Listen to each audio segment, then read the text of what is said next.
Blog Talk Radio. The purple angel, oh purple angel, you're next to me. Purple angel, oh purple angel, you're next to me. You're next to me. You're next to me.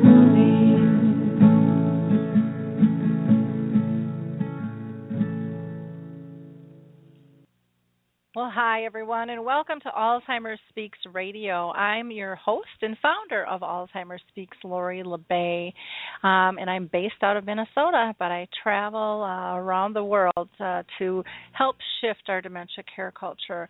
My mother had dementia for 30 years, and so I know what it's like to kind of be in the trenches with this disease, and I just think that there's so much that we can offer if we work together, and that's why Alzheimer Speaks was created.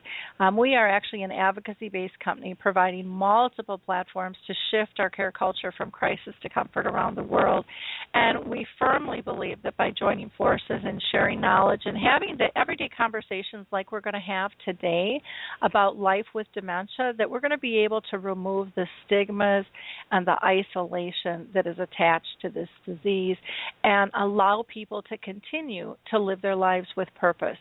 By having these just chats like we do here on Alzheimer Speaks Radio, we can let people know the true needs of the disease, and we can remove those myths, and we can create safe space and supportive environments for people diagnosed, their family, their friends, their coworkers, and those that just want to make a difference. And we know at our core that working collaboratively the way we are is making a difference, because we had the honor of being named the #1 influencer online regarding Alzheimer's, according to ShareCare, the world's largest healthcare website, and Dr. Oz. And so I want to thank each of you who are listening right now for helping in that, because it's your likes, your clicks.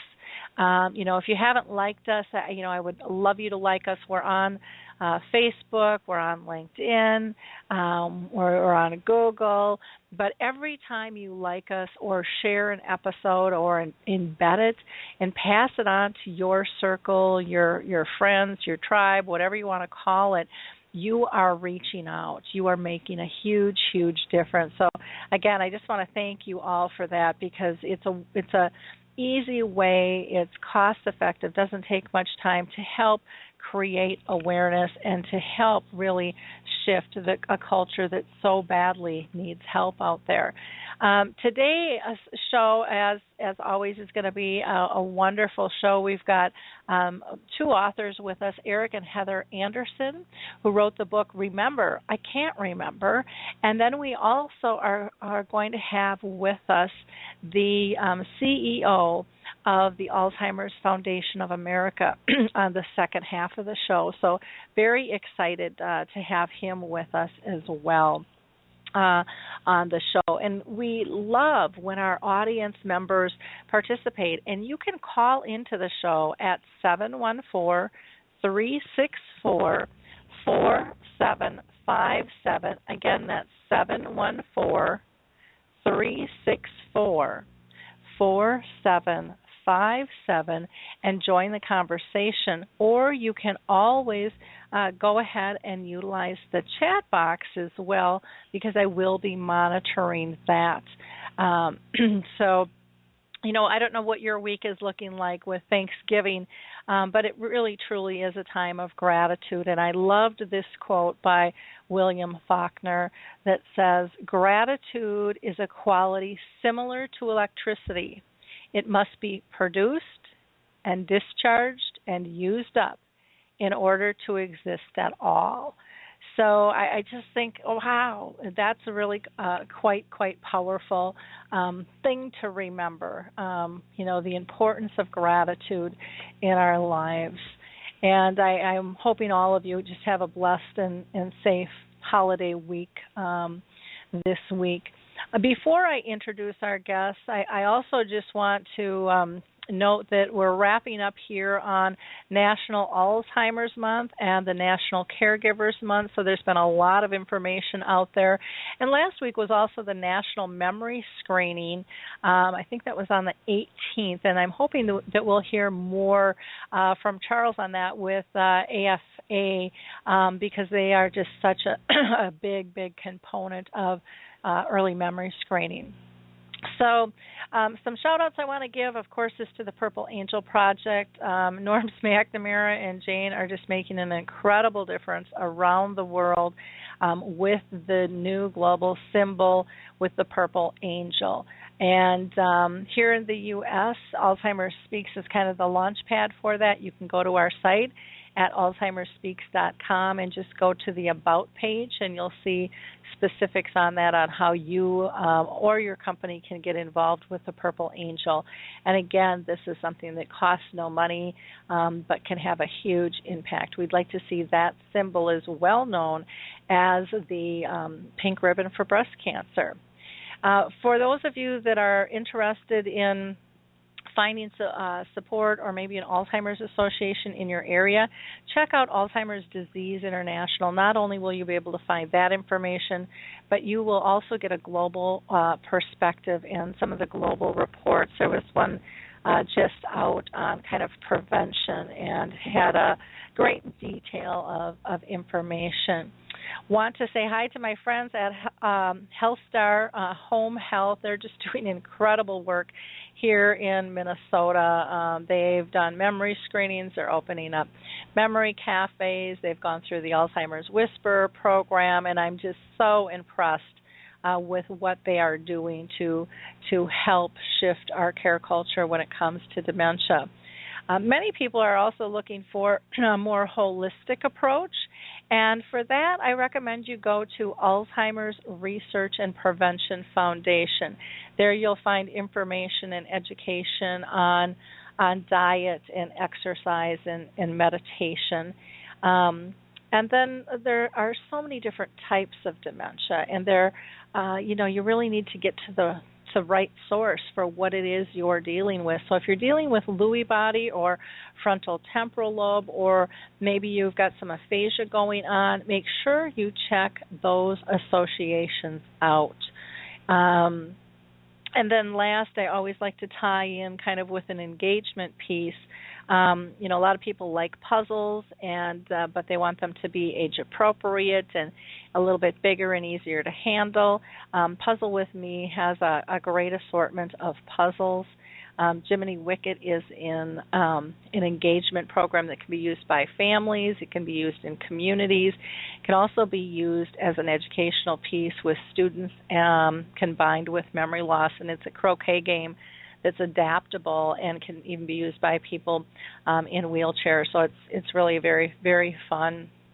And then last, of course, is the power of music. And Alzheimer's Music Connect is just a marvelous resource, and they have a pending patent technology that helps people engage up to 3 hours longer after listening to their music, which is research-based. So check out Alzheimer's Music Connect. They have a beautiful, beautiful holiday CD out, and I'm just going to play just a short piece from Winter Wonderland. Sleigh bells are ringing, are you listening? In the lane, snow is glistening, a beautiful sight. We're happy tonight, walking in a winter wonderland. Gone away is a bluebird, here to stay is a new bird. He sings a love song as we go along. Well, I don't know about you, but in Minnesota we have snow. A lot of it melted And then we got a little dusting again, but it's here to stay, I think. Nothing like Buffalo, and our prayers go out to all the people in Buffalo and what you are dealing with at this point. Let's go ahead and get started with our show. I'm excited today to have with us Eric and Heather Anderson. They are the authors of the book, and I love this title, Remember, I Can't Remember. And they are out in northeast Seattle. They have both gone down a variety of paths and passions throughout their lives, from owning and operating a coffee shop to garden and interior design to art. So they've really kind of been all over the board. Eric says he received his BA in communications from Seattle Pacific University, but he's never actually worked in the field. But their entire lives have evolved and revolved around communication. Both Eric and Heather they love to communicate. So through all their endeavors, caregiving has proven to really be one of the most amazing and fulfilling experiences they said that they've ever had. And it's opened their minds to the constant joys and the mysteries of life. What a beautiful way to phrase that, you know. And along with that, they've really found kind of this spiritual current that kind of runs beneath everything that we do. So I want to welcome Eric. How are you today? I'm well. I'm thrilled to be here. Well, good. On the radio. Good. It's fantastic. Wonderful. And Heather, are you with us also? I am. Thank you. Thank you so much for having us. It's really wonderful.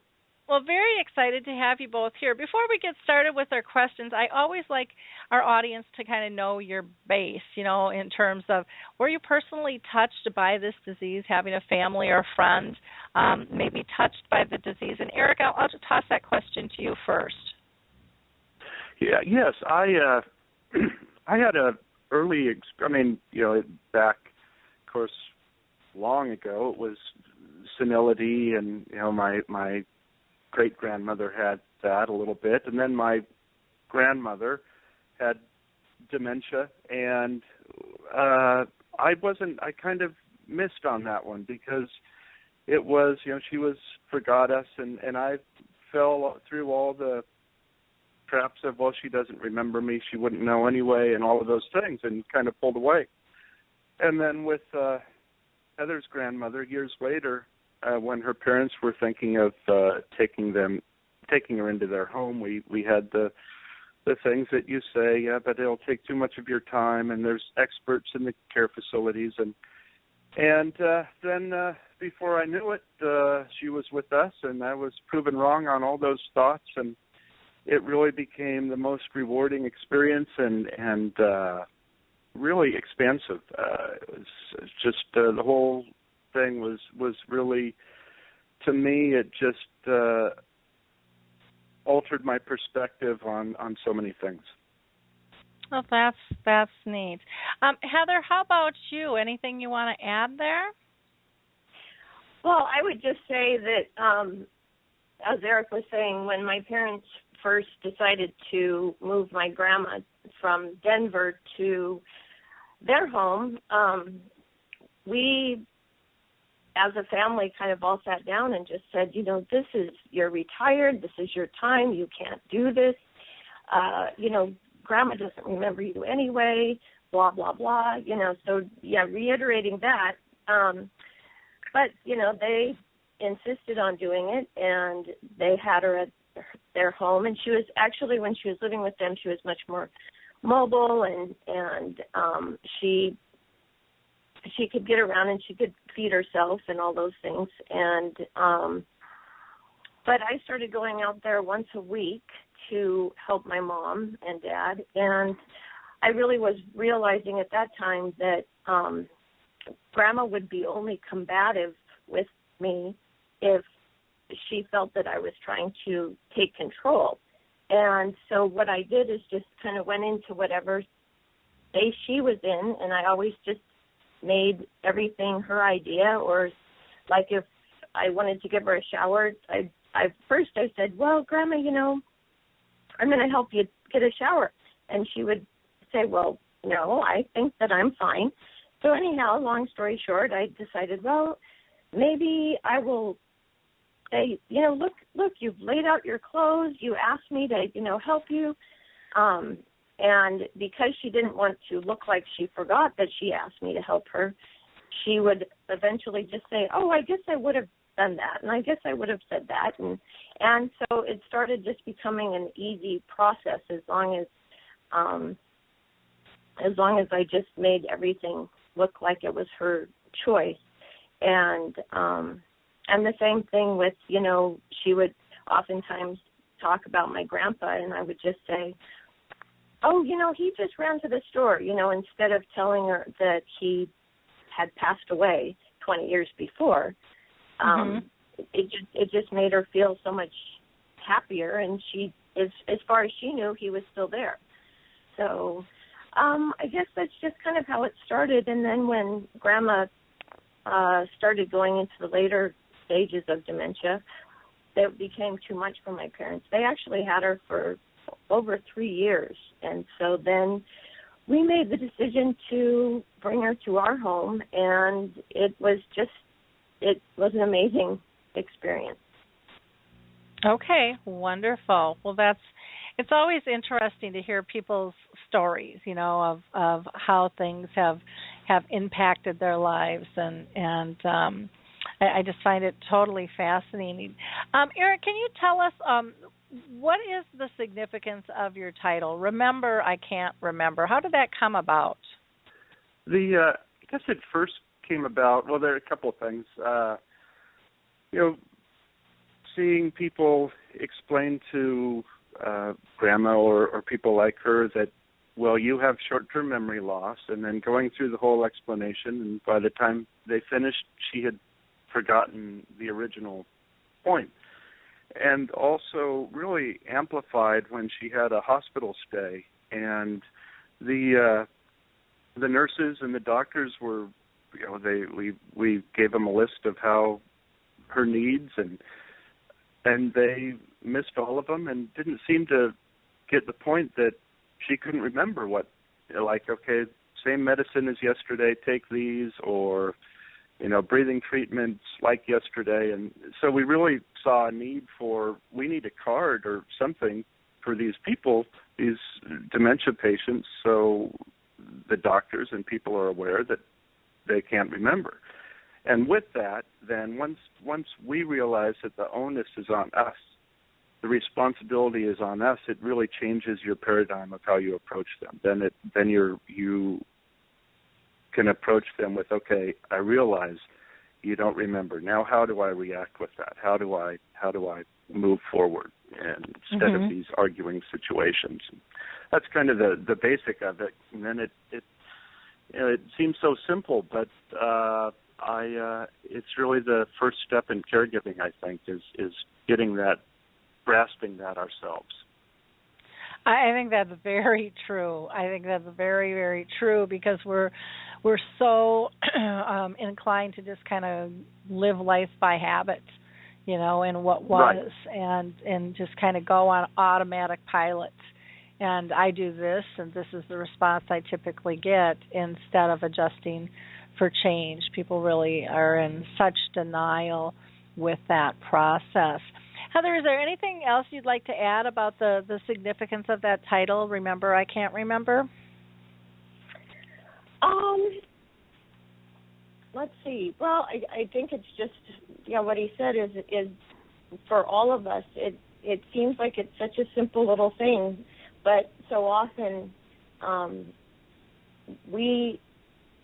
if they can't remember, because we actually can't remember that they can't remember, we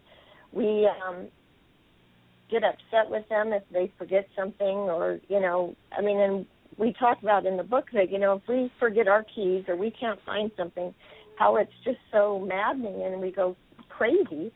But really, they can't remember their life. They can't remember so much, and they're not trying to manipulate us. They're not trying to, play any games. It's just as simple as the fact they can't remember. And that's a really good point, because there are so many times I hear from people, well, she kind of manipulates things, and it's like they can't process that.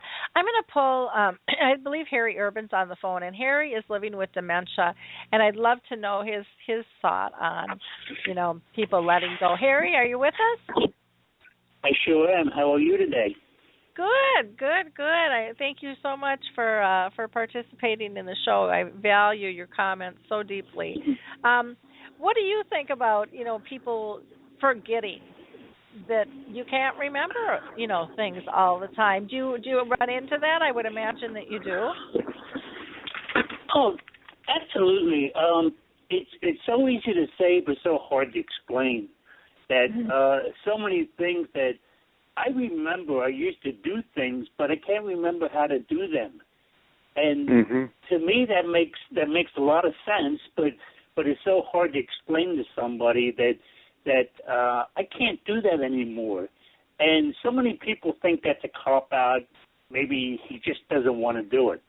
But that's not the case. It's, simple things like tying shoes, button up a shirt. Some days that's a big challenge to us. And I guess that's what I find so fascinating, is that there's so much depth to it. Like you're saying, Harry, that it isn't so. I mean, it's not so simple. It's a very complex situation that you're in. Yeah. Well, go ahead, Heather. Oh, no, I was just going to say, I think that's what, people have such a hard time grasping, is that, well, you remember to put your shirt on. Why can't you remember to button it? Or why can't you, and it's so, there's so many layers, and it's not, and I think that's why people tend to get combative when they have dementia, Alzheimer's, is because we're the ones, our energy, even if we don't say the words, they pick up on our anxiety, that they aren't understanding how to just do basic things. And it is. I think that people, exactly, that they feel like, oh, it's a cop-out. Oh, he just doesn't want to do that. And that's just not true. Yeah. Harry, how does that make you feel when people think that you can, and you honestly are just kind of screwing with them? Because I think sometimes, especially family members, that's what they think. You have to remember that you are taking something away from us. Living this disease, we don't feel like we're the man, we're the woman that we used to be. And every time you do something like that, you're kind of reinforcing the idea that I can't do those things anymore. And it's, I don't want to say it's demeaning to me, but it hurts. It hurts because there's nothing I can do. You can holler, you can scream, and you can yell at me because I should remember. I've done that all my life. And I hear you, but I just can't. Yeah. Well, and it's interesting fantastic to me, the time that we spend talking about what can't be done instead of what still can be done, or how we can do things differently to accomplish the same task. And it's like, if we put our energies there, everyone will be much happier and feel much more connected and purposeful.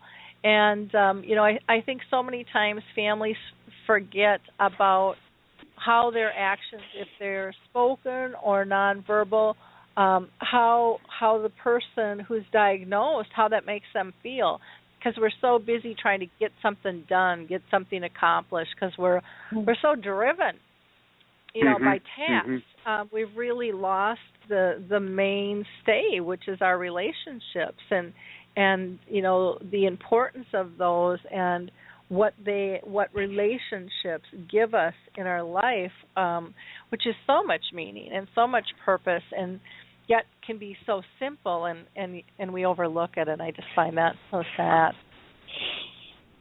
And I think willing to change, the relationship changes.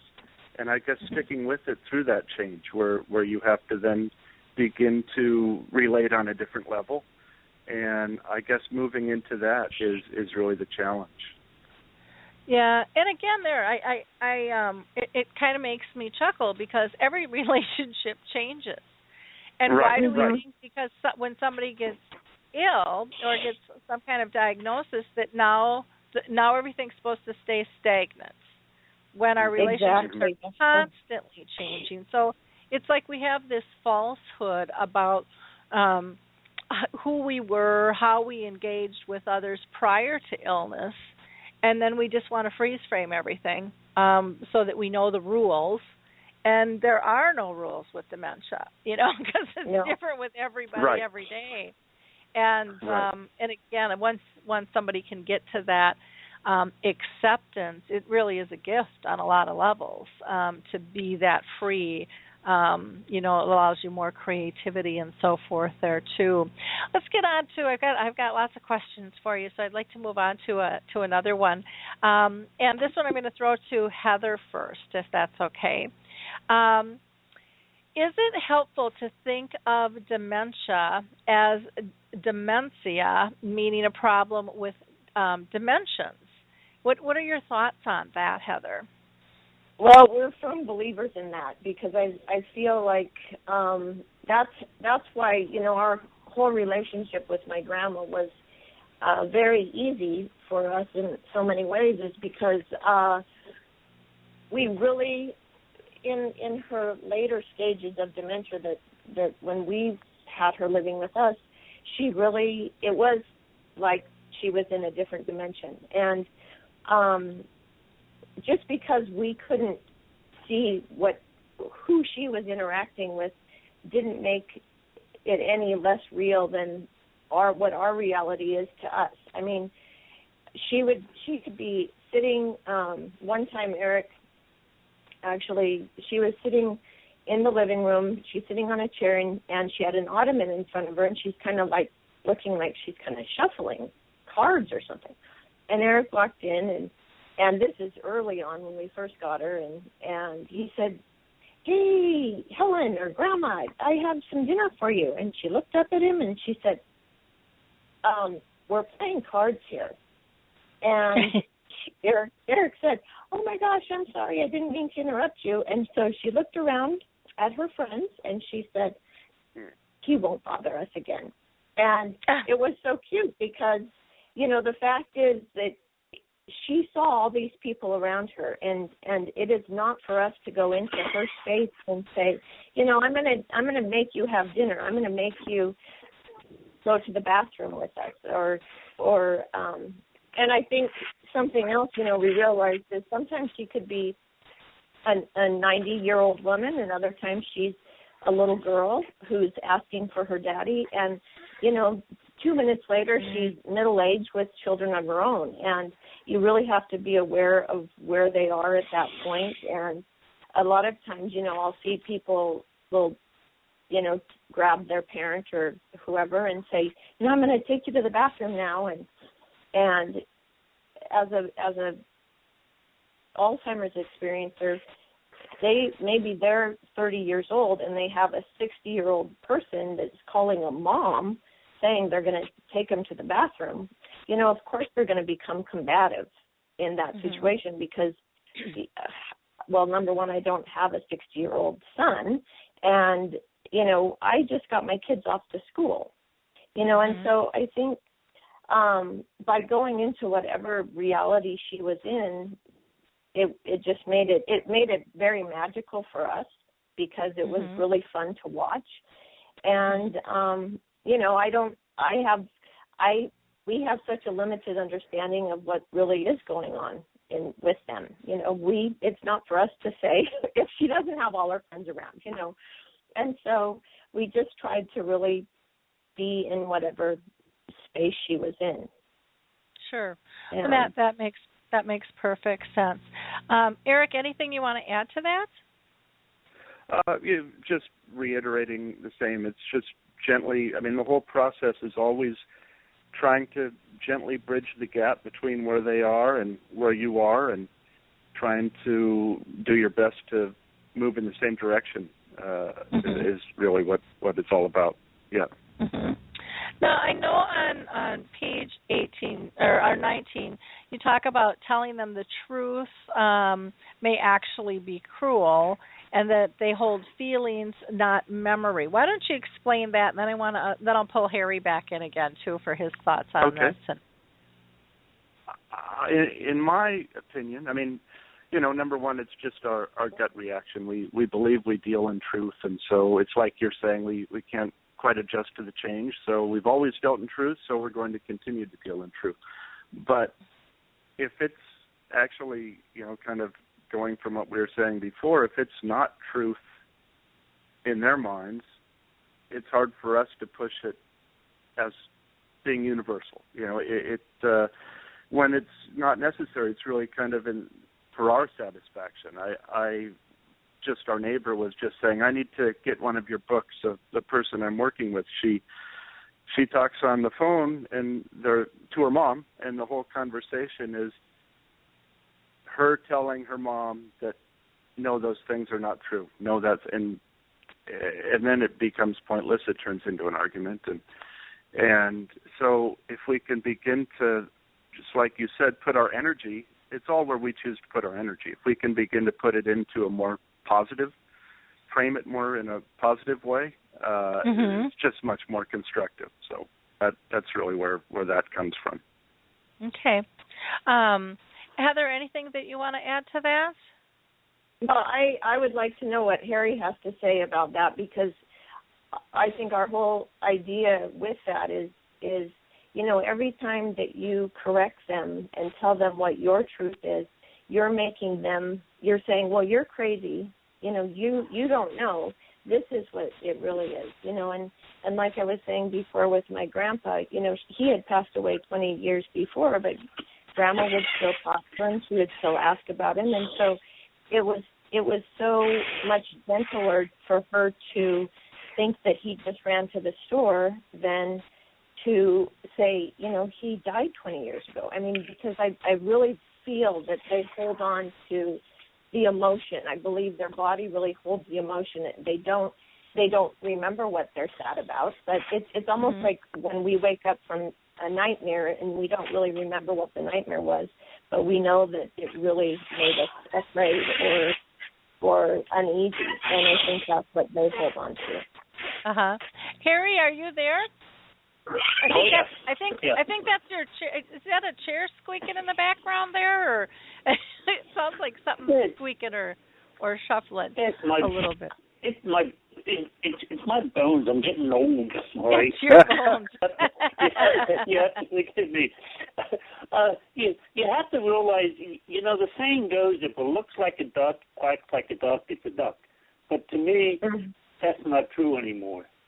Okay? Now, whatever I believe in, nobody's going to change my mind.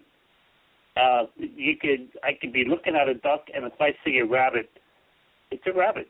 No matter what you say to me, I'm not going to change my mind because I see it as a rabbit. And that's fantastic. That's where the caregivers go. They run into a problem when they try to change my mind. They're not going to do it. It's a proven fact that when I have something in my mind, you always say don't argue with somebody with dementia because you're going to lose. And that's true. You're not going to win an argument. So you just have to say, okay, that rabbit's quacking, and go on with it. Don't worry about it. Well, that's good. Eric, great insight, Harry. I really appreciate that insight. That's really, I guess what we tend to think is our truths still hold and your truths have no bearing. And that's really interesting to get your perspective where you still feel the same about truth. That's great. Exactly. Well, because everybody has, we all have our own truth in general, and so to put that on someone and say just because they have dementia doesn't mean that what they are. If he sees a rabbit, that's exactly what he sees, It's not for us to tell him he doesn't see a rabbit. Mhm. Yep. You know. Well, yeah, it is important to meet people where they are at. And in the book you mentioned, they might be young, they might be old, they might be in their 30s, with a young family, and wherever they are is going to change their perception, and it's going to change their reactions to different things around them as well. And so it's important for care partners to really put on that detective hat and work with the situation and not against it. And so many times exactly. we work against the situation, which is just so sad. And people don't understand because, again, we're so tied into the telling of the truth and the right or the wrong. And 99.9% of the time we spend here is in the gray area, and we think it should be black or white. Exactly. Right. I know. Right. Yeah. Eric, will you talk about the line, "Let go of your name, you're so much more"?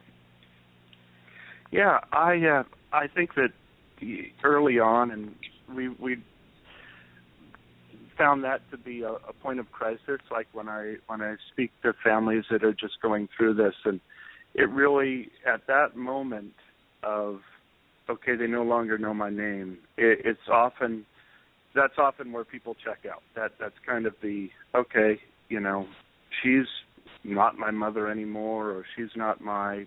But we write about that as we say, are we really that tied to our name? Because when they forget it, our self is threatened and their self is gone, and we kind of accept that as then how things are. But to me, that shows an inability to move into the new, to see, have a deeper understanding of who we are and our relationship with our loved ones, and being able to, I say there, I believe, move more into a soul connection as opposed to the previous roles we had, and be willing to expand our role, and then also recognize that if this is happening, then they really need you more than ever. They need you to be their advocate. They need you to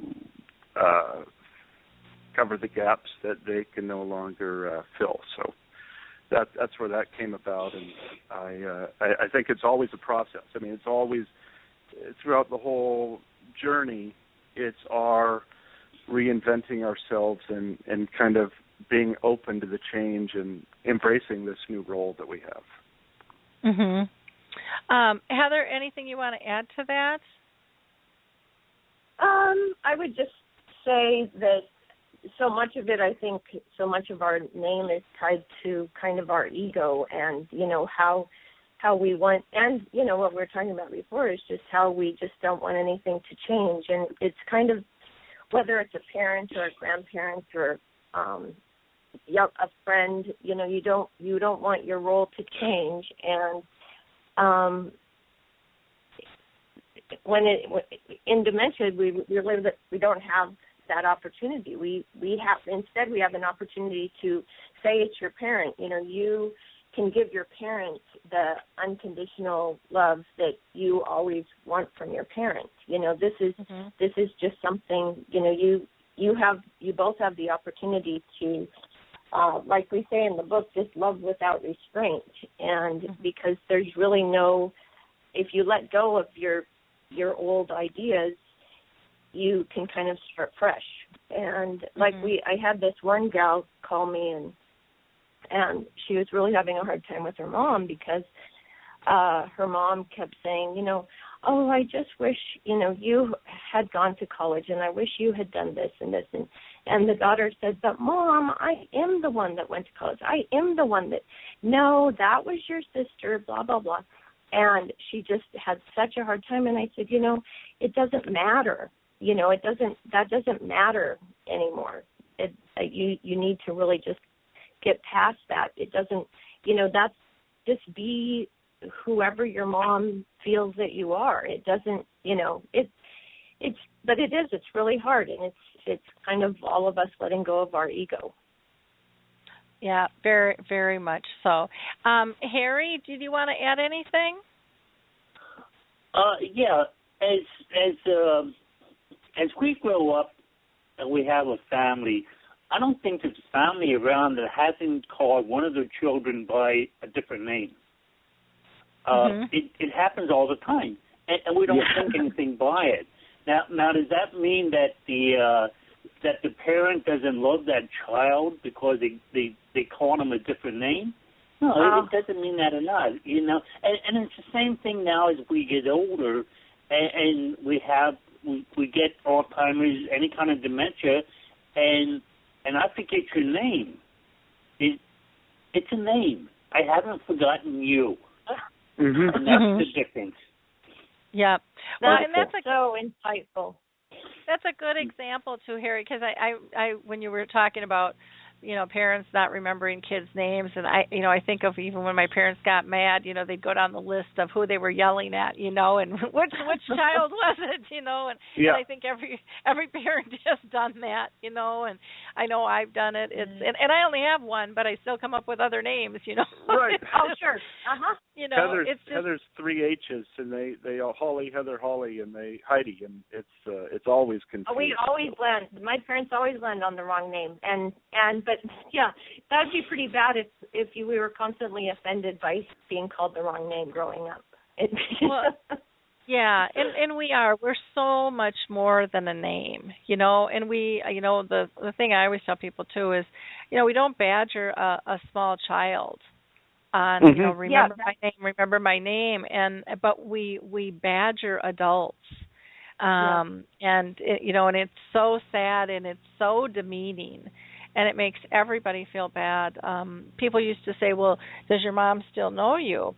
And or does she know your name? And I said, I don't ask that question anymore. I have a 50-50 chance she'll get it right, and if she gets it wrong, it's going to affect her day and mine. Why would I go there? Why set ourselves up for failure? We have to focus on the positive, the gifts that we have before us, and there's so many of them.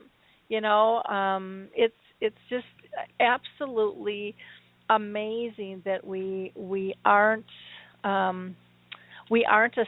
a society that is more appreciative. This is a quote that I think is from Buddha, that I think just kind of pins the head on the nail here. It says, "Let us rise up and be thankful, for if we didn't learn a lot today, at least we learned a little.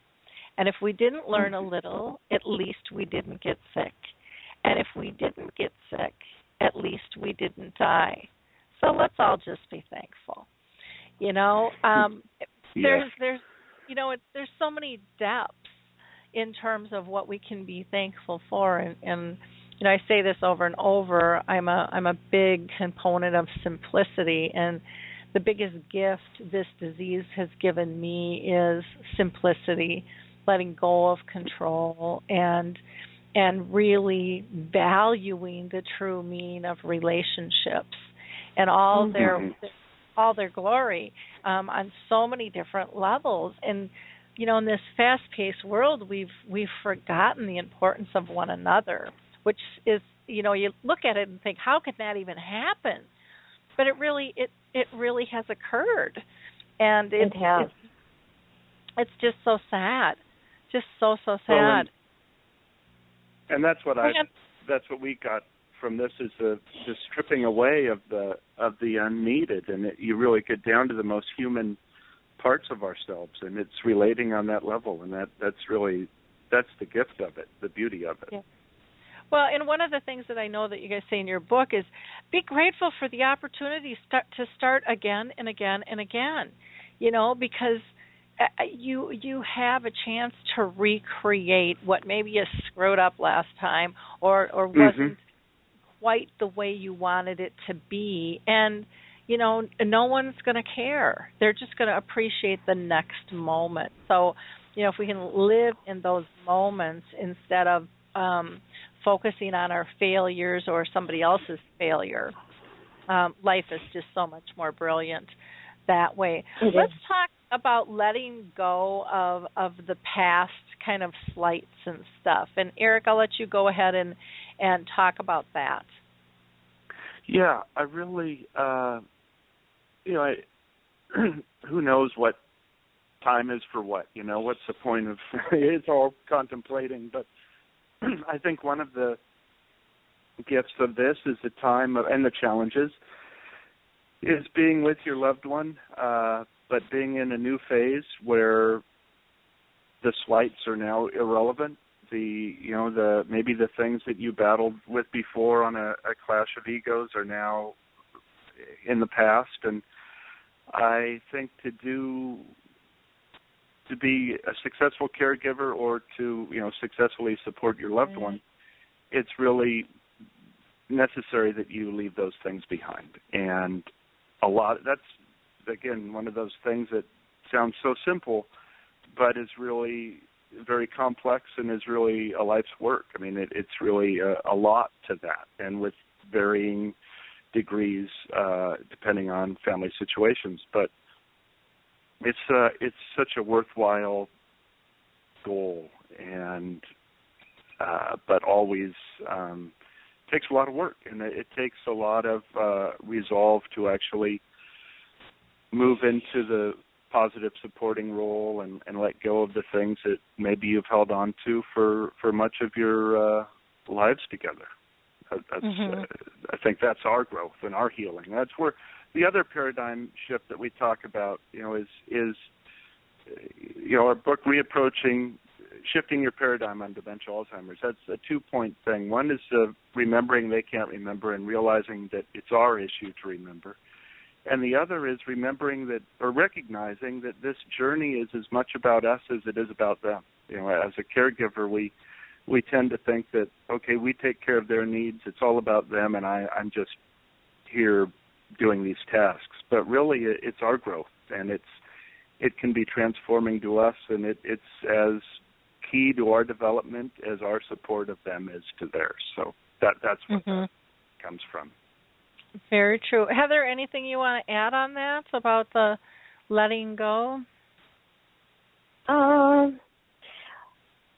have to think about this just for a minute. I think, it's just so often we hear that, oh, my mom was this way or that way, and I just don't feel that, almost sometimes people have this idea that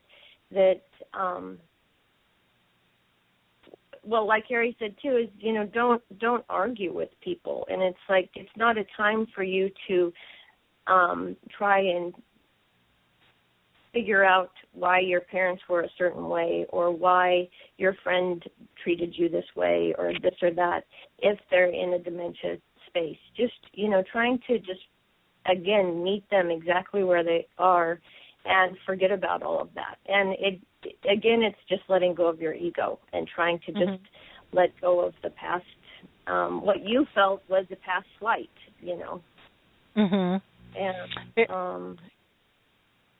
go ahead. Yeah. I think that just makes so much sense. Harry, what are your thoughts about letting go? Because, we talk about the caregiver has to let go, but how does the person with dementia let go? Or don't they? Okay, remember, I can't remember how to carve a turkey anymore. I've been married for 48, going on 49 years, and I've carved a lot of turkeys in my life. And Thanksgiving is always a time to be set up for failure. My wife spends hours and hours baking a turkey, and it comes out of the oven, and it is downright beautiful. Now, you're going to take a sharp knife, put it in my hand, and say, Harry, you're the monarch of the family. It's tradition that you always carve the turkey. Have at it. Well, I can tell you, if I start slicing and dicing, that turkey's going to be ugly. And it's going to kind of ruin the whole dinner. So you have to be smart that there is some traditions you have to let go. And you have to remember that I can't do that anymore. So don't put me in a position where, now if you put a knife in my hand, I'm going to slice away because it's expected of me. But I can't do that anymore. Good point. Good point. And how do you feel when somebody asks you to do something that you know you can't do, but you're kind of put on the spot? I would imagine that that's got to just raise anxiety levels for you to beat the band. It proves to me once more that I'm not the person I used to be. Mm-hmm. Okay, we try to get by that and get to from it, but every day of our life, somebody or something reminds us that we can't do that anymore. And it gets so frustrating for us because we know we're not the person we used to be. You know, don't remind us. Mm-hmm. So true. Very, very good advice. And I think it's so many times we think it's just the caregiver that's going through this loss. And, you know, it's so much bigger than that. It's everybody at multiple levels. It's kids and grandkids and friends and coworkers, and, you know, this is not a disease of one. One person might get diagnosed, but they are not in it alone. And so we really have to look at things differently. Go ahead, Eric. I have a thought for a question for Harry. We mentioned in the book about caregiving, kind of the caregiver approach. Much of it is the focus on what they do. They're doing this, their struggle. But also we talk about how difficult it is to receive care and how, you know, we might think, well, I do all these things for him. He has an easy role. But I bet it's a real struggle at times for you to receive care when you've been independent. You were the monarch, you know, the patriarch of the family, and then having to receive care and be in a position where you know you need to accept help. And has that been challenging? Oh yeah, it's a proven point to me that at times my care partner cares too much for me. Okay, they're paralyzing me. They're giving me a handicap. They're giving me the easy way out. Don't tie my shoes if I'm capable of doing it. Don't cut my meat if I'm capable of doing it. Let me struggle. Now, you know, everybody looks at us and say, "Oh, I don't want him to struggle because he has Alzheimer's." But you know what? If you don't let me struggle, if you don't let me climb that mountain, that's how I look at it. If you don't let me do that, then I'm not going to do it, and all of a sudden you handicap me just by caring too much. So there's a fine line. There's a fine line there. Wow. Good point, Harry. Very insightful. That's great to hear that. Harry's always loaded with great information. Geez, I would say so. Yeah. Let's talk a little bit about the real stress, you know, and that affects people, and how hydration, you know, can have an effect, and cleanliness. You talk about that in your book as well. In our experience, dehydration has been usually it starts to show up before even the dementia, and, you know, people often they'll get dehydrated. That'll be the first kind of alarm, and then they go into have to go to the hospital, and then often in our experience, dementia has kind of accelerated after that, and it's something that you have to be. It seems so simple. Again, well, do we have to really be that concerned about it? But liquid intake for the elderly with their medications that may be diuretics and all of those, it's so important to really try to monitor that. Always get them enough fluids, and it can mask itself as so many things, as maybe accelerated dementia where actually they're dehydrated, or aches and pains and all sorts of things that, then so often turning into a bladder infection. And I guess our point on that is that even though it is really hard to always be saying, here, you have to drink your water, we got to get this pudding down you, or you have to try to have some pudding, it's so much easier than the pain of a midnight call to the hospital and the struggle of that. That's well, and it causes, and it causes them so much. I mean, they could just be in so much pain just from dehydration. And I think, something else that we had noticed while we had Grandma is that, I would hear of different people or even Grandma, she wouldn't be eating as much. And that can tend to be a big sign of dehydration because they don't have the saliva just to get their food down. I mean, just some basic things like that. But instead, a lot of times you would hear, they're in that stage of dementia where they're no longer want to eat. They don't want to. They're giving up. And it's actually, oftentimes it's not that they're giving up. It's that they're sick because of dehydration, or and their levels get all messed up because of it. And another thing, we talk about is, Grandma, she was bathed every other day, and we would hear, maybe you shouldn't maybe bathe elderly quite as often because their skin gets dry or this or that. And I think, number one, if they're completely hydrated and, we would put lotion on her but keep her so clean and it makes them so much more approachable. And it also I believe that it makes them keep their dignity. People want to come and give them a hug, and when they look beautiful. Grandma always knew when she looked nice and her nails were done and her hair was done. And, she was a very fastidious person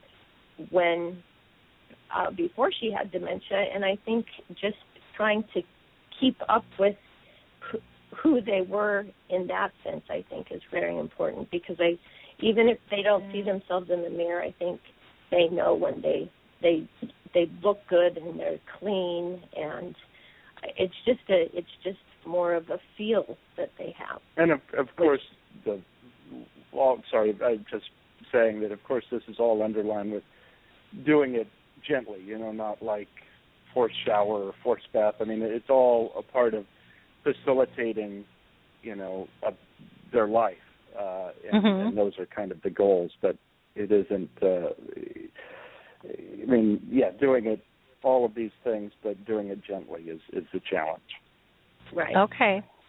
Wonderful. The one thing that I would have people keep in mind is that and this is my personal belief, and this is what I went through with my mom, is there's a big difference between what we're comfortable with and what they're comfortable with as the disease progresses.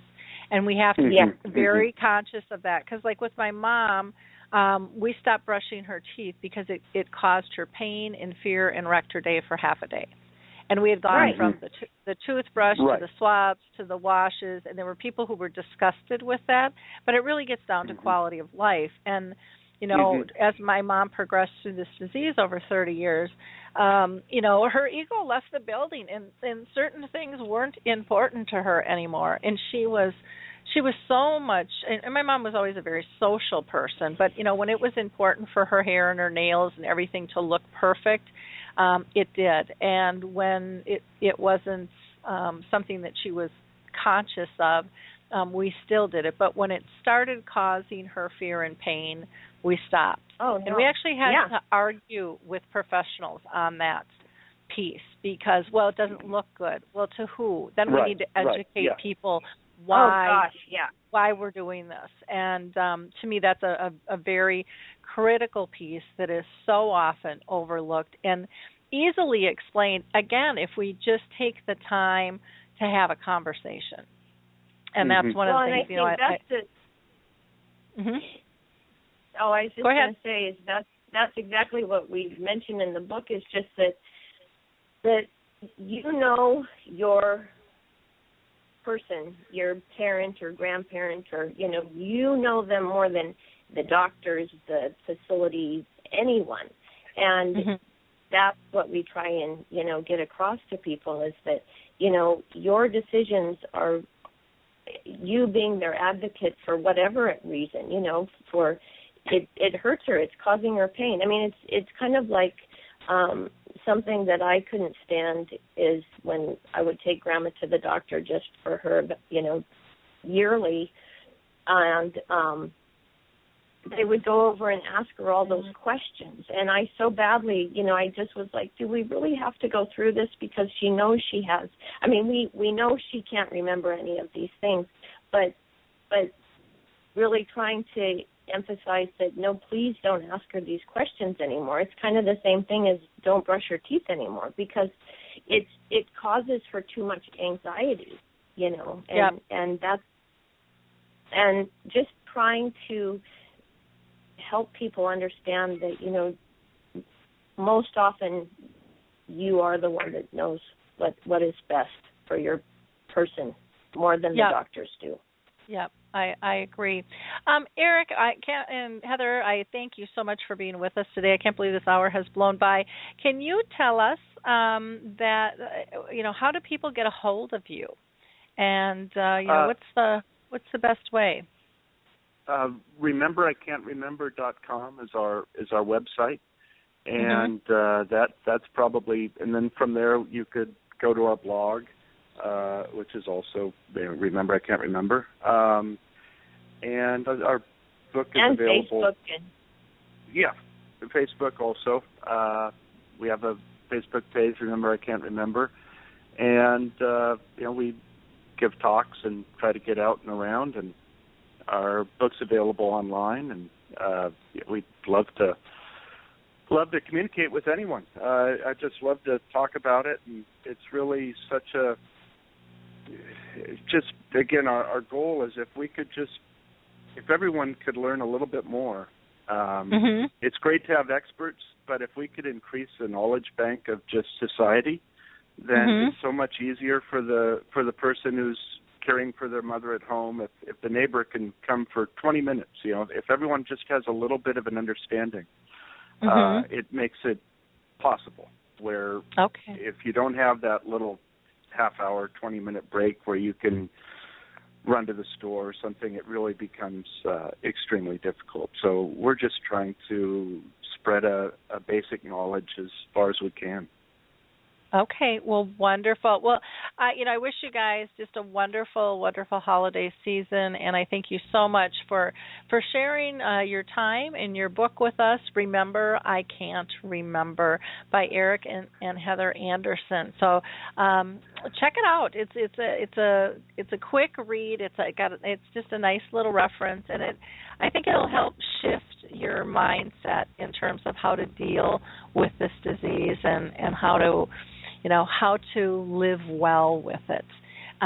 So thank you so much for your time. And Harry, I hope that you can stay with us and continue the conversation on. I'm going to do some mid-program highlights here really quick, and then I'll introduce our second guest, who is from the CEO of the Alzheimer's Foundation of America. For mid-program highlights, our last radio show, if you haven't listened to it, was on living safely with dementia. And it was a great conversation that we had and we focused kind of on wandering, and there's some wonderful resources there. We also had the founder of Smart Stones, which is an interesting nonverbal tool for communication that they're getting ready to put on the market.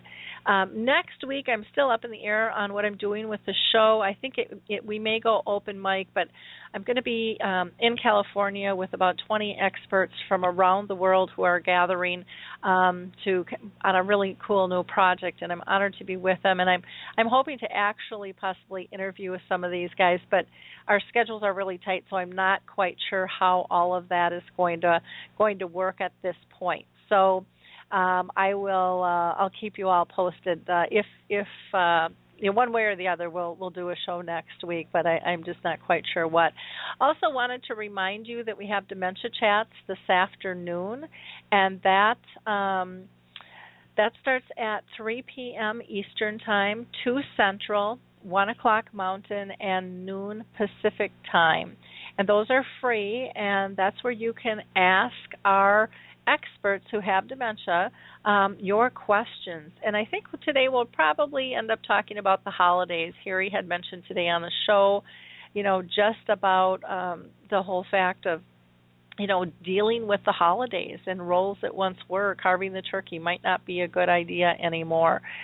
We've got a couple, we post all of our past episodes, but if you go to the home page of Alzheimer's Speaks, you'll find we had a really hot topic on Robin Williams' suicide and the release of him being diagnosed with Lewy body.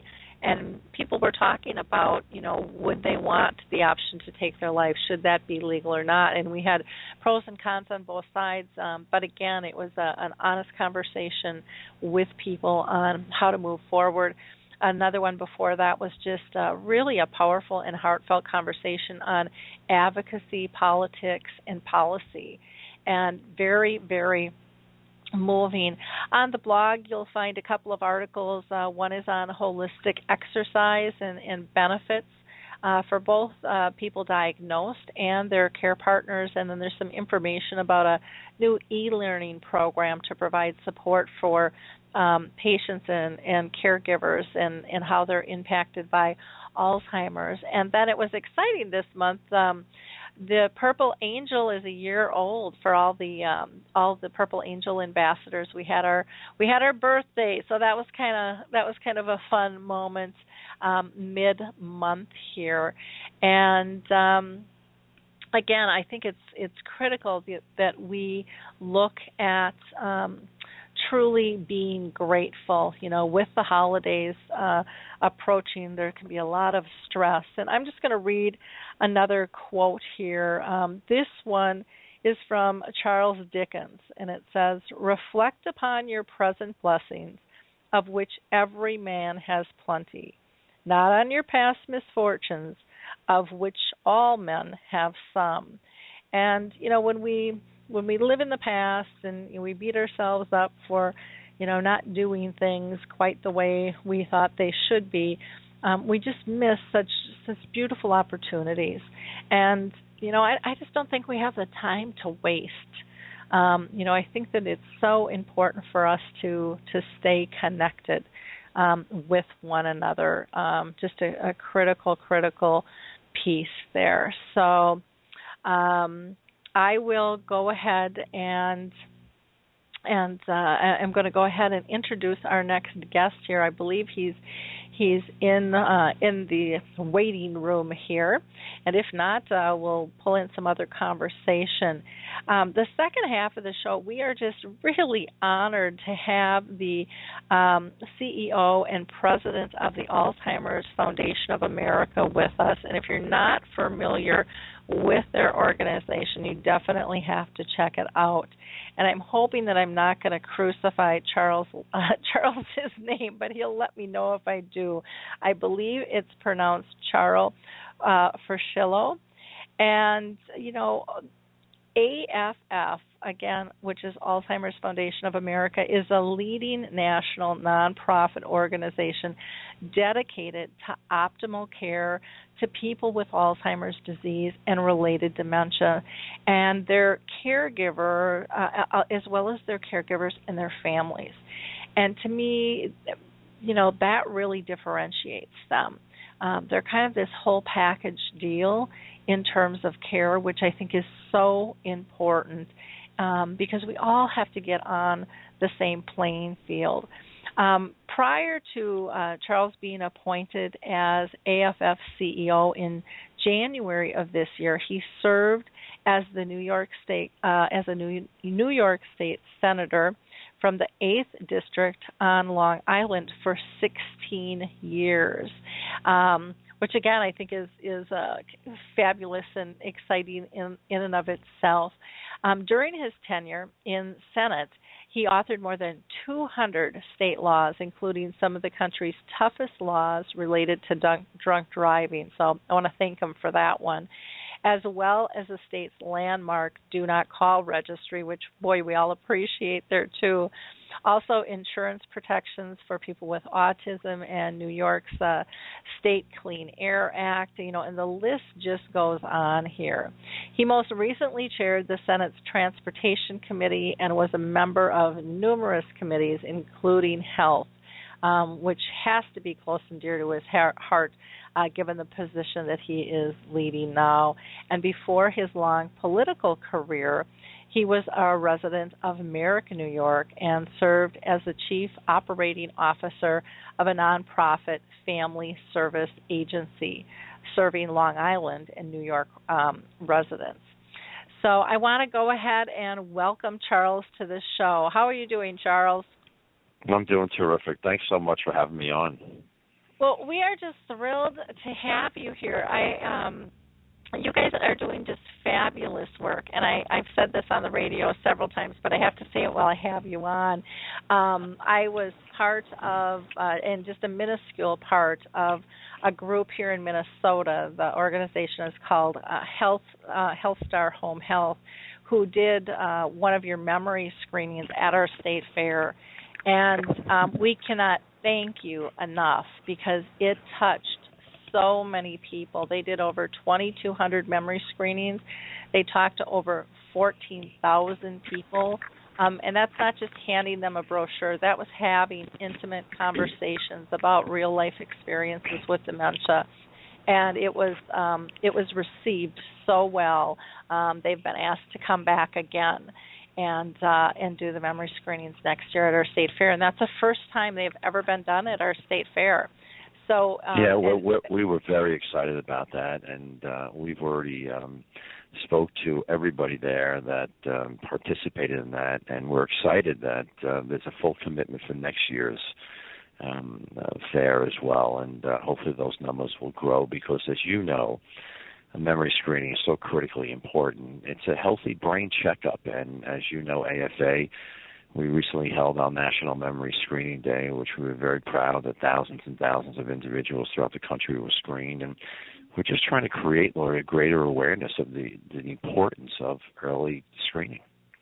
Yeah, and it's critical. I know, there are some out there that'll say, well, people think it's a diagnosis, and I can tell you, I was out there for a day with them. People were so thankful. They were so thankful. Right. And, it wasn't approached as a diagnosis. It was like, let's just go through this, and then there were resources to help point people in the right direction if they needed them. It allowed people just to tell their stories. We had people walk up to the booth and say, no, I don't need that anymore. And then they would overhear a conversation, and then they'd come back. They'd come back and share their stories. And it was a brilliant day that I had there. I'm so happy to hear that because, as you know, all memory problems or issues or loss are not just detected or could be caused by early onset Alzheimer's disease. It could be from a thyroid issue. It could be from a lack of or vitamin deficiency or somebody living with depression, and that could be treatable. And for somebody to get just a memory screening is a significant step in their life. Yep, it really, really is. So, and I know that there were tons of memory screenings going all over the country. I think it was last week, wasn't it? It was our National Memory Screening Day, which was November 18th, and that's really a signature event of the Alzheimer's Foundation of America. We're very proud of that. But we're doing screenings every day now throughout the country, where all year long, National Memory Screening Day just creates a greater or heightens the awareness of the significance, Lori, of screening, but it also heightens the awareness of just talking about Alzheimer's and just talking about the disease and trying to do away with the stigma that has been attached to it for far too long. Yeah. Well, and that's one of the reasons I absolutely love my job, because it's just about creating awareness and trying to connect people to resources and know that there's more than one way out there to deal with things, and helping them build their toolbox and feel comfortable and not ashamed and not isolated. And not ashamed. And that's, and we, it's one of the things we do, initiatives we do through AFA is our training division and train individuals to become certified and get a greater understanding of the disease itself and what to look for, and try to sensitize society and become an Alzheimer's-free society to understand really what goes on. And you had mentioned the caregivers and what the caregivers experience as well. And we do that through, and if you don't mind, I'm going to give a national toll-free hotline, which is 866-232-8484, and our toll-free hotline is staffed by licensed social workers that are dementia care professionals, and very proud of the thousands and thousands of calls we receive, and we're able to help individuals throughout the entire country. Yeah, that's, it's interesting. I've been on this journey for 30 years with my mom, who just recently passed, and people, when I go out and speak at conferences, people are just shocked at the number of resources that are available, because nobody's telling them they're out there. Right. And they don't have to be in your backyard anymore to be useful because of the internet and the way that we can communicate and the collaborations that are happening. I mean, to me, it's just so exciting. And it's so much fun. You said something, the collaborations that are happening, the partnerships. And that's so critically important, because there's so much out there, resources, advocacy groups that can help. We all have the same mission. I'm so proud that AFA has, collaborated with so many different groups throughout the country, because working together, we're stronger to help those in need. Exactly. Well, we have to talk about your Remember Together campaign. Why don't you tell everybody about this new campaign?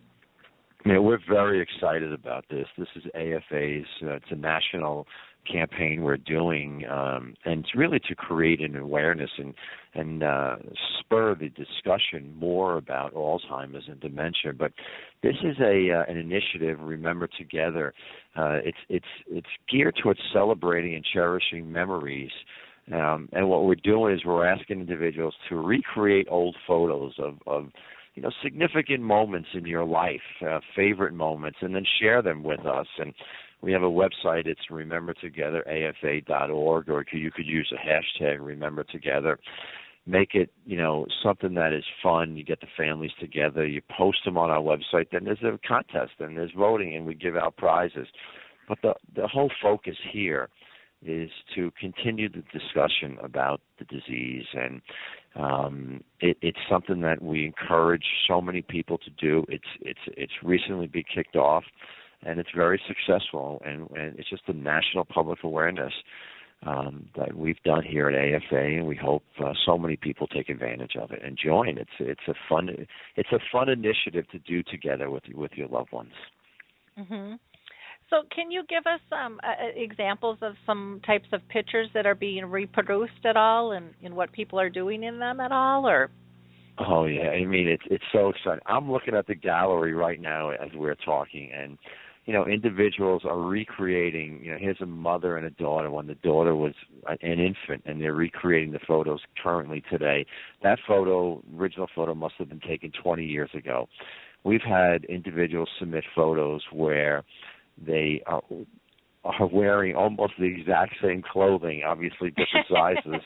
And I know we've seen pictures of a father holding a baby, and all of a sudden the father is holding this 25-year-old, 30-year-old son now, wearing this, the sweater that looks the same, and the father looks the same too.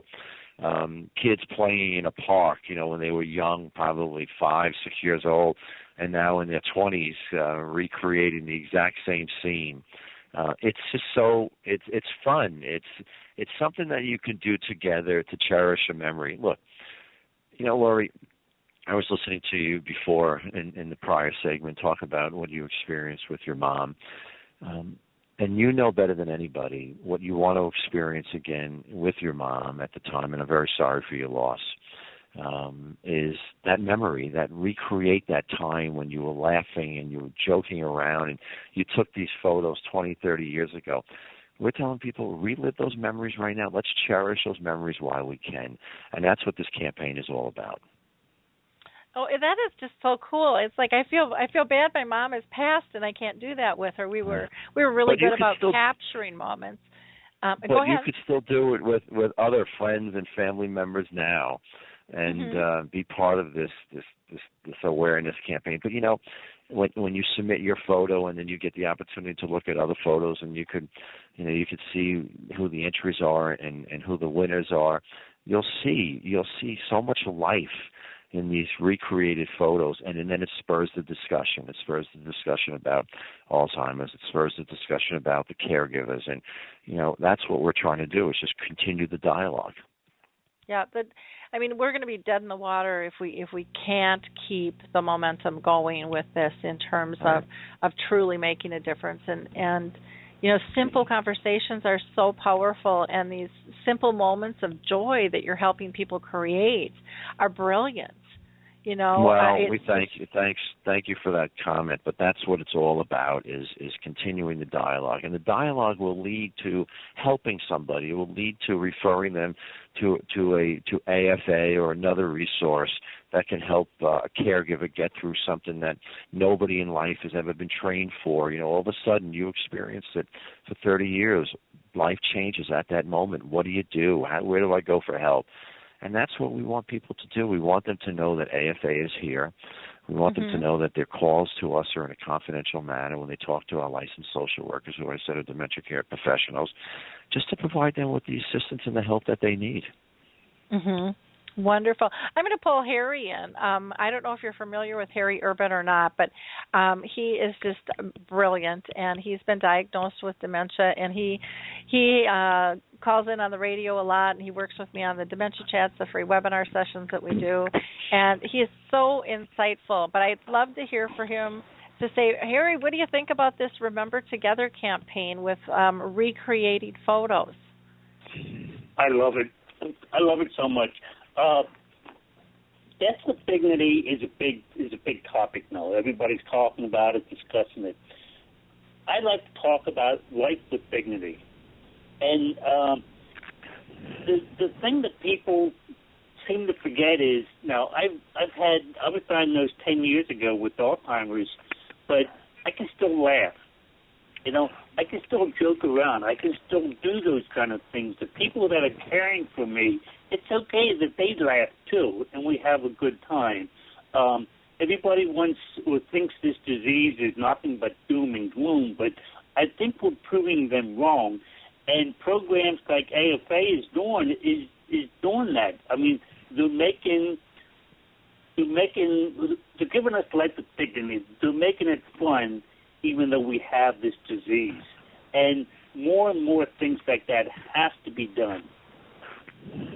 Well, that's great, Harry. Thank you so much. Nice meeting you through the radio, but that's what it's all about. And exactly what he's saying, Laurie, is that life is still going on, and the caregivers and those that they're taking care of can participate in this initiative, take these fun photos and look at them, and for that moment, just laugh. And, for others that may be listening, you may say, well, it's not a laughing matter, but, as Harry said, his life is going on, and he still wants to enjoy every moment. Well, it's so critical, and it throws me for a loop every time, and I don't care if it's dementia or if it's cancer or whatever you're dealing with, but the first thing that seems to go is humor, and it's one of the most powerful tools we have in our tool bank. It changes our chemistry. It brings us alive and closer, and I mean, we all need to laugh. And there are I'll tell you, Laurie and Harry, if you go on our website, it's remembertogetherafa.org. And if you look at click the link that says contest and gallery, and if you start looking at some of these photos, you will be laughing all day long. And that's what's great about this. It's just so terrific. When you see some of these pictures of little kids in their costumes and how they've recreated them today, it's enjoyable, but it's preserving that moment of life 20, 30 years later. And you know what? Why not, as Harry said? Well, for him, he wants to enjoy every moment and laugh, and that's the best thing. That's the best medicine we can give him right now, Laurie. Yeah, Yeah, I love the one here where the little kids behind the driver's seat and wow, isn't that hysterical? And look at him now. He's he must be 20 years old. Yeah, exactly. He's got a driver's license, and when he was behind, look, he was a baby, if not a year old, holding onto the steering wheel, and now 20 years later, he's still doing the same thing, recreating the photo. But at that moment, Lori, I know it's putting a smile on your face, and that's what this is all about. Yep. It's giving people that hope for engagement, because there's that's one of my biggest issues is I am so against using fear to raise money. I think we can get so much further with hope, and people stay with, when you give them hope, they stay on the cause. They don't get burnt out. They get energized. They realize that, they might not know everything, but they know more than the next guy, and that they can help. Again, by having a conversation, or with the various things, if it's my site or your site or Harry's, Facebook page, just clicking and sharing that information is power. It empowers people, and it makes it more of the norm instead of abnormal in terms of what people are dealing with. And I think there's we go through a lot of this in society where we're so set on putting people in categories and sticking them in a box so that we can identify it, and then we forget to pull them back out and allow them to be a person, and that's, I think, what your organization does beautifully is you allow people to live life, even if they have an illness, that the person comes first, and those relationships, and that's huge. And that can make, a difference between, living life as a disaster with this disease, or choosing to look at it as a gift. But as Harry had stated, and you're stating, living life with dignity, and that's what's critically important, and self-respect, and the respect that individuals deserve. And that's one of the reasons why we created this initiative and this national initiative. Let people look at their old photos, Lori, Harry. Let them cherish those memories and recreate them in a fun, recreational manner, and just laugh and have fun and say, oh, we did this 20 years ago, and here we are looking the same. Clothes are looking the same. We may look a little different, but it's a fun moment in anybody's life at that given time. Yep, exactly.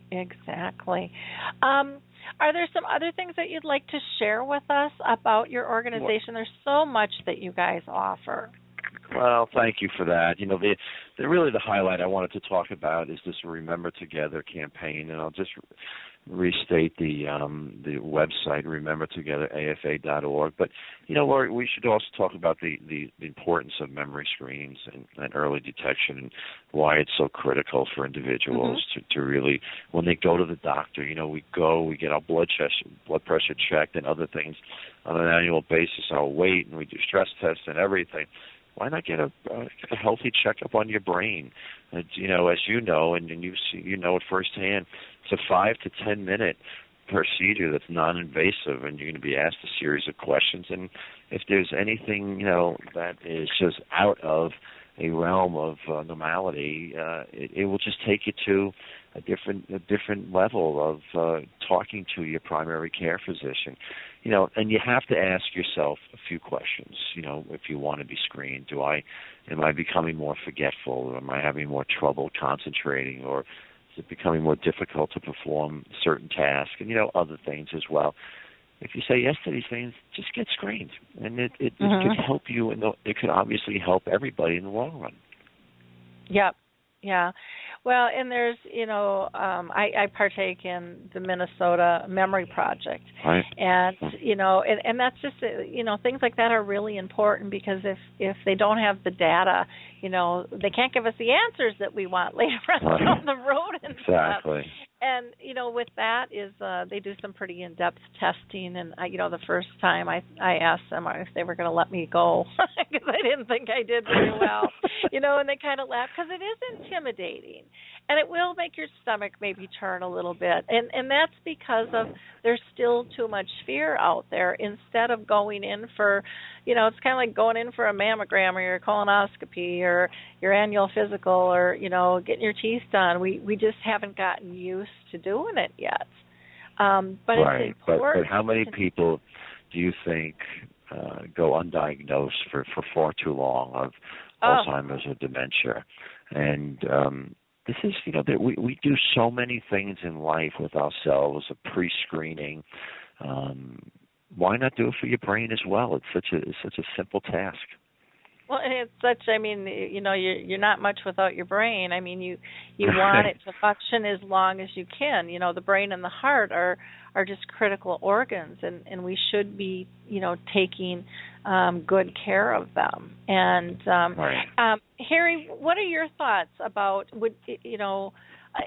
going in and people going in for these screenings earlier? What are your thoughts? I think it is so important. Now, I speak to so many people that tell me that they don't want to know. Okay, and that's fine. Okay, but you know what? You can't hide it. Now, I also talk to people that say, "Well, my husband has been diagnosed with Alzheimer's 2 years and is now in a nursing facility. And Harry, you were diagnosed 10 years ago, and look how active you are." Now, I come back and they say, because I had the proper diagnosis early, I had the proper things available to me to make me what I am today. And that's what everybody has to do. Don't think about the end stage. Think about all those years in between and stay happy. There's so many things. I'm nobody special. I'm living this disease for 10 years. I'm very active. I'm a very active advocate for it, and there's a reason for that. It's not because I have a mild case of Alzheimer's. I've been told that so many times. Harry, you're lucky you have a mild case of Alzheimer's. There is no such thing. It's because I was given the opportunity to access these programs to help me, to help my memory, to help my mind, my motivation. There's so many things that go with it. Mhm. Wonderful. Well, look, nobody could say it better than Harry. But I believe it's so critical, important. That's why these memory screenings, we advocate them. But individuals can be part of the decision-making process, and for themselves, they can discuss treatment and future care and other issues with their loved ones rather than making these decisions on their own. But there's so many things, family planning and other issues that should be taken into consideration, and that's why these memory screenings are so important. But Harry said it best. Mhm. Yeah, Harry usually does. He's just kind of amazing with all his insights. We do, and we're going to be doing our Dementia Chats webinar this afternoon, and we've been doing those probably a couple of years now, and I learn something every single time, and you think, well, I've been doing this for 30 years, kind of living it, but there's always more to learn, and I think the second we think that there's not is when we get stagnant and when we can really start doing some damage, because there's always new ways and to approach this disease. And it's very, very important that we keep our minds open and look at practical ways that we can incorporate making a big difference. And your Remember Together campaign, is a simple, fun thing that could have huge impact and will be a lifelong memory to boot. Wow. And you're sharing it with the world, which is an added bonus. Thank you so much. Laurie, I just want to add that individuals can still get screened. We heighten the awareness on National Memory Screening Day, but we have screening and awareness, raising education all year long, and you can click on afascreening.org, and the map of the country will come up, and just put your zip code in there. And it's something that I encourage individuals to take advantage of. They can't find a site. Just call us at 232-8484, and we'll find you a site. Okay, wonderful. Well, that's good to know. I'm kind of bopping on your site here, and I thought, well, I got to mention this because Harry has 2 Facebook groups out there for Forget-Me-Not, and one is for Spanish-speaking people, right. And he saw the need. He doesn't speak Spanish, but he figured out that there was a need, so he developed a Facebook page for that, and then they've got an interpretation that works with it. But I see on your site you have books, and you also have books in Spanish. So, Harry, that might be something that would be beneficial for your Forget-Me-Not group, too, along with lots of daily living accessories and jewelry and medical jewelry and activity ideas and educational DVDs and publications. I mean, you guys truly are such a great resource on so many levels for people. So know that's our goal. That's our goal every single day, and we try to fulfill our mission, which we're very successful with the supportive board and very professional and committed staff. And our goal, Laurie, is what you do. We try to help more people today than we did yesterday. And whether it's through a hotline or educational resources or our member organizations, we're very proud of the work at AFA. Mm-hmm. Well, and you do, a lot of different kind of fundraising, and if people are looking, especially with end of year, ways to give, you've got a big donate button on your website. Please don't be shy about that. It's a wonderful stand-up organization that you can be proud that you gave to. Keep that in mind as well. Anything else that you'd like to add, Charles? Look, I just, again, partner with you and speaking to Harry. We are a resource center, and I encourage individuals to go to our website. It's alzfdn.org. Information is powerful, and the more you know, the better equipped you are to handle, to be a caregiver, or like Harry. I mean, Harry is obviously somebody that we admire greatly, and we're just hopeful that we can continue to provide the services that we do to the caregivers and those living with Alzheimer's and dementia. Okay, wonderful. Well, I so appreciate your time with us today. Harry, do you have any questions for Charles that you'd like to ask? Or? Yes, I do. There were so many organizations out there that we donate to that the bulk of the money is going towards research to a cure. And I'm going to be honest with you, that's important, but a better quality of life is more important to me. Now, I say that because I honestly believe I will never see a cure in my lifetime, but I could see a better quality of life. Now, I understand that when I donate to AFA, that has gone towards giving me a better quality of life. Am I correct in my thinking? Yeah, you are, Harry. Approximately 85% of all donations go towards our programs, and we're about the here and now. We're about providing care and services to individuals living with dementia and to their caregivers.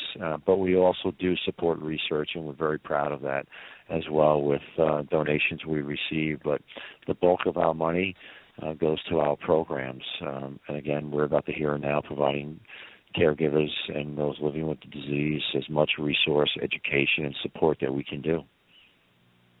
Wonderful. And that's just so critical. I'm with Harry. I think a cure is fine, but we need support today. Our government and our budgets can't afford to do this alone, so we have to get the support, the tips, the tools, the network established to assist people to lessen that burden while a cure is being found. And so again, I thank you very much for your mission, and your continued work out there is so needed and so appreciated by so many. And thank you for your time today. Thank you so much. Happy and healthy Thanksgiving to everybody, Laura, you and Harry, and everybody listening. Okay. You have a great week and have a wonderful Thanksgiving as well. Thanks so much for being with us, Charles. Thank you for having me on. Bye now. Harry, is there anything that you wanted to touch base with? We've got a little bit of time left, but I just wanted to double check and see, or we can carry it over to our Dementia Chats, which will be this afternoon at 3 p.m. Eastern. That will be 2 p.m.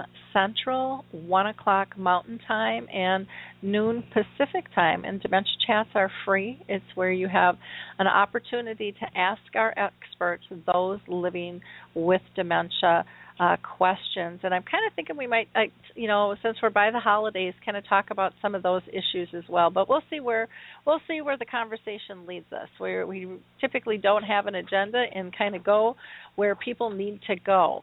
What are you thinking, Harry? I'm thinking that we should talk about Thanksgiving coming up, and because right after Thanksgiving comes my holiday, and that's Christmas. I love it, and I wait till Thanksgiving is over before I can let my enthusiasm really show. But there's so many things that has to be told, and people have to learn how to make the holidays successful. A simple thing like leaving me hack up the turkey and putting on the dinner table, that can ruin Thanksgiving. There's so many little things like that little tips that we have to learn and we have to do to make the holidays stress-free. Yep. Yep, we definitely need to talk about all of that. Well, I will see you a little later this afternoon in a couple more hours here, and I'll just go ahead and wrap up the show. I think it was great information that we had today. Again, the first half, we were able to talk with Eric and Heather Anderson regarding their book, Remember, I Can't Remember, which I think is just a beautiful title. It just summarizes things and the simplicity of the book and the easy tips that there were. And then we were so lucky to have Charles, the CEO of the Alzheimer's Foundation of America, with us, who they're just doing brilliant work and really helping those living with dementia live with dignity and supporting their family and friends and work environments to do the same. So again, with Thanksgiving coming up, we have lots to be thankful for. One of the things we do in our memory cafes is we always talk about bummers and blessings, what hasn't gone so well in life in the last couple of weeks since we met, but we always wrap up with a sense of gratitude. I just believe that is so important, to be able to see the beauty and what actually is working well in our lives. And so many times we dismiss that. And it's just such a critical factor that we all need to keep into play in our lives. Remember the Purple Angel Project. If you would like to be part of that, that's the new global symbol for dementia. Go to alzheimersspeaks.com and go to the About page. If you're looking for an Alzheimer's Association anywhere around the world, check out Alzheimer's Disease International. And again, you will get some global insights and research data there as well. If you happen to be in Minnesota, like me, and need some home health, I highly recommend Health Star Home Health. They are just absolutely fabulous. Their staff have been certified as Alzheimer's Whisperers, and they have a great heart and spirit to do the right thing and to really raise education and awareness. The Alzheimer's Research and Prevention Foundation, again, will give you more ideas on a holistic approach, so diet and exercise, meditation. And please don't forget about the Lewy Body Dementia Association and the Association for Frontal Temporal Lobe, or the National Aphasia Association. If you're dealing with any of these key factors or have this diagnosis, go to the experts.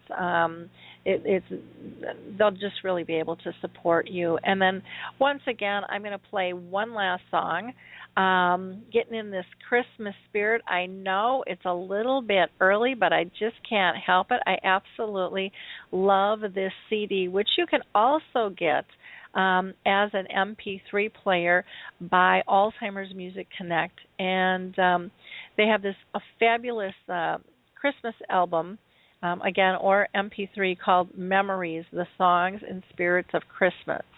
So I'm going to just close out with Chestnuts Roasting on the Fire. Chestnuts roasting on an open fire, Jack Frost nipping at your nose, Yuletide carols being sung by your choir and folks dressed up like Eskimos. Everybody knows. Thank you, everybody, and have a blessed and wonderful holiday season. We'll talk soon.